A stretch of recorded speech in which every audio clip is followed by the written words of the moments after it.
राजधानी रायपुर में सौंदर्यीकरण के नाम पर चौक चौराहे और सड़कों पर करोड़ों रुपए खर्च कर लाइटिंग, फव्वारे सिस्टम, साइकिल ट्रैक में पोल लगाए गए, लेकिन आज अधिकारियों की लापरवाही के चलते चोरों के भीड़ चढ़ चुका है। निगम की ऐसी संपत्ति से चोर फल फूल रहे हैं। सिस्टम इतना सुस्त कि अब तक चोरी की रिपोर्ट तक नहीं लिखाई गई। आखिर जिम्मेदार क्यों है मौन? देखिए स्वदेश न्यूज की स्पेशल रिपोर्ट।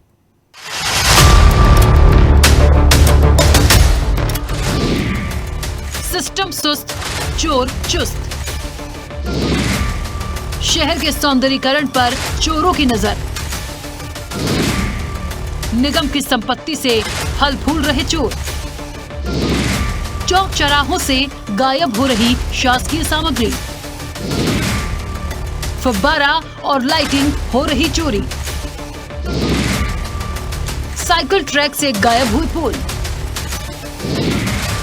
जिम्मेदार एक दूसरे पर फोड़ रहे ठीकरा। एफआईआर दर्ज कराने की नहीं किसी को फुर्सत। आखिर जिम्मेदार मौन क्यों? 4 दिन की चांदनी फिर अंधेरी रात, यह कहावत को चरितार्थ करती है राजधानी रायपुर का नगर निगम और स्मार्ट सिटी का सिस्टम। देखिए, राजधानी में करोड़ों रुपए खर्च कर लाए गए प्रोजेक्ट और उसके बाद बदहाली की यह तस्वीर।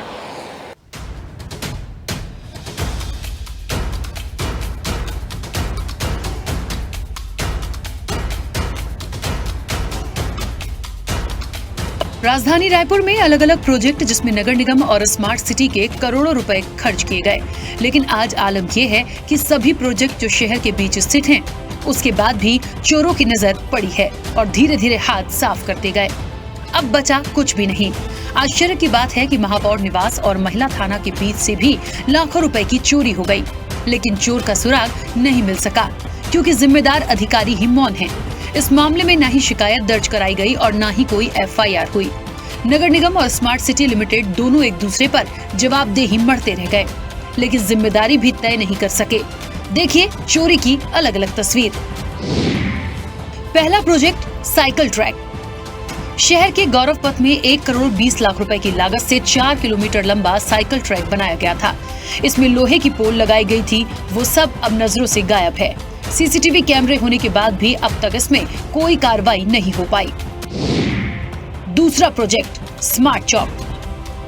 दूसरी तस्वीर शहीद पंडित विद्याचरण शुक्ल चौक की, ये महापौर के निवास के सामने है, जिसमें 55 लाख रुपए साजो सजावट, लाइट, फव्वारे में खर्च किया गया था, लेकिन आज सब नदारत है। मेंटेनेंस के अभाव में चौक के ऊपर झाड़ियां उग गईं, चौक अंधेरे में तब्दील हो गया। जिम्मेदार रोजाना इस सड़क से गुजरते हैं, लेकिन संज्ञान क्यों नहीं लेते? चुप्पी और खामोशी पर भी सवाल उठ रहा है। तीसरा प्रोजेक्ट स्मार्ट रोड। एक ये भी तस्वीर जो महापौर निवास और महिला थाने के बीच बने स्मार्ट रोड की है, जिसमें 1.25 करोड़ रुपए खर्च कर wall painting, graffiti wall, lighting, railing, smart poles लगाए गए, लेकिन आज ये कबाड़ में तब्दील हो चुका है। कीमती सामानों में बचा कुछ भी नहीं और सुंदरता के नाम पर अब धब्बा दिखने लगा है। शहर में निगम की संपत्तियों की चोरी और जिम्मेदार अधिकारियों की लापरवाही को लेकर नगर निगम के नेता प्रतिपक्ष मीनल चौबे ने आरोप लगाते हुए कहा कि शर्म की बात है कि महापौर निवास के सामने ये घटनाएं हो रही हैं और उस पर अब तक कोई शिकायत दर्ज नहीं हुई। सिर्फ अपने लोगों को लाभ दिलाने के लिए प्रोजेक्ट में पैसे खर्च किए गए, उसके बाद भूल गए। हम बार बार यही बात कहते हैं कि नगर निगम अगर कोई कार्य कर रहा है तो उसकी सुरक्षा की जिम्मेदारी भी नगर निगम की होती है। और ये तो बहुत ही आश्चर्य की बात है कि अगर महापौर निवास के सामने ही अगर नगर निगम अपनी प्रॉपर्टी की, अपनी संपत्ति की सुरक्षा नहीं कर पा रहा है तो फिर बाकी शहर का तो हाल बेहाल होगा ही। हम फिर से एक बार ये मांग करते हैं कि सिर्फ कागजों में पैसा खर्चा करने के लिए ताकि भुगतान अपने चहेते को दिला दें और उसका फायदा हो जाए, उसके बाद नगर निगम की जिम्मेदारी खत्म नहीं होती है। हम जो भी कार्य कर रहे हैं, जो भी विकास कार्य कर रहे हैं, उसकी सुरक्षा की जिम्मेदारी भी नगर निगम की है। अगर महापौर निवास के सामने से अगर चोरी हो रही है तो निश्चित ही इस विषय में कोई ठोस कार्यवाही करनी चाहिए ताकि आगे से इस प्रकार की घटना ना हो। नगर निगम के सभापति प्रमोद दुबे ने निगम में करोड़ों रुपए के नुकसान को लेकर जिम्मेदार अधिकारियों की कार्यशैली पर ही सवाल उठाया कि अब तक एफआईआर नहीं करवाना मिली भगत का अंदेशा है। काफी चिंतनीय है कि शहर के बीच इस तरह की चोरी की वारदात हुई और जिम्मेदार अधिकारियों को एफआईआर दर्ज कराने कहा गया, लेकिन आज तक एफआईआर दर्ज नहीं हो पाई। हाँ, ये निश्चित रूप से चिंतनीय विषय है और जिस जगह के लोग हैं, अब स्मार्ट सिटी में जो लोग काम कर रहे हैं, ये उनकी भी तो जिम्मेदारी है कि वो कुछ करें। और ये दुर्भाग्य का विषय है। पूर्व में अभी बीच में मैंने स्वयं एसपी को फोन लगाकर अपने निर्वाचन क्षेत्र के जहां पर गवर्नमेंट स्कूल के पीछे वाला इलाका है, वहां से पूरे राड और पूरे बम्पर और वो चोरी कर लिए गए थे। वो चीजें आज तक के नहीं हो पाई। मैंने कहा कि एफआईआर मैं लिखवाने को तैयार हूं, तो अधिकारियों ने मिस्टर राकेश गुप्ता जी थे, उनको संज्ञान में मैंने लाया था, तो उन्होंने कहा नहीं एफआईआर कराएंगे, लेकिन दुर्भाग्य का विषय है कि वो अभी तक के नहीं हो पाया है। तो स्वयं अगर अधिकारी अगर इस प्रकार के कृत्य करेंगे तो कहीं न कहीं ये संदेह उत्पन्न होता है कि उनकी भी कहीं मिलीभगत है क्या।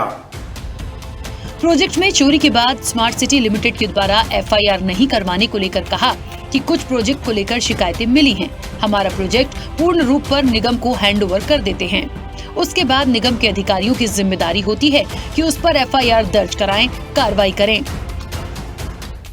देखिए, नगर निगम और स्मार्ट सिटी बहुत सारे चौक चौराहों का सौंदर्यीकरण भी किया है, उसका रखरखाव भी करता है। कुछ स्थानों पर जरूर शिकायतें मिलती हैं कि उन सामानों पर कुछ टूट फूट हुई है या तोड़फोड़ हुई है, तो संबंधित जोन अधिकारी हैं जो जिनको हम जनरली हमारे प्रोजेक्ट्स कंप्लीट होने के बाद वो हम नगर निगम को हैंडओवर कर देते हैं। तो जहां पर ऐसी कोई सूचना मिलती है तो उस पर पुलिस के भी संज्ञान में लाया जाता है और ऐसी गतिविधियों को रोकने की भी कोशिश की जाती है। वहीं तमाम चोरी और एफआईआर दर्ज नहीं होने को लेकर महापौर ने कहा कि जिम्मेदारी सिर्फ निगम की नहीं है, स्मार्ट सिटी जिला प्रशासन और पुलिस प्रशासन की भी है। सभी को सरकारी संपत्तियों को संभालना है। इस मामले को लेकर एसपी को पत्र लिखा गया और ज्ञापन भी दिया गया। अब सबकी जवाबदारी है, अभी तो कम से कम पुलिस की भी जवाबदारी है, ये पुलिस प्रशासन की भी जवाबदारी है, जिला प्रशासन की जवाबदारी है, नगर निगम की जवाबदारी है। अगर कोई सरकारी संपत्ति चोरी होती है उसके लिए सभी जवाबदार होते हैं। उसको दिखवा रहे हैं, उसको बात कर रहे हैं और इसके पहले भी मैंने माननीय एसपी महोदय को इस चीज़ के लिए ज्ञापन दिया है। अलग अलग तस्वीरों में आपने देखा कि सौंदर्यीकरण के नाम पर शहर में करोड़ों रुपए खर्च किए गए, लेकिन तमाम प्रोजेक्ट को भगवान के भरोसे ही छोड़ दिया गया। जिम्मेदार एक दूसरे पर आरोप मढ़ रहे हैं। ऐसे में सवाल यही है कि आखिर सुध लेने वाला कौन? आखिर आम जनता की मेहनत की गाढ़ी कमाई का पैसा लगा है, इसकी भरपाई कौन करेगा? ऐसे निगम की संपत्ति को बचाने जिम्मेदार कब जागेंगे?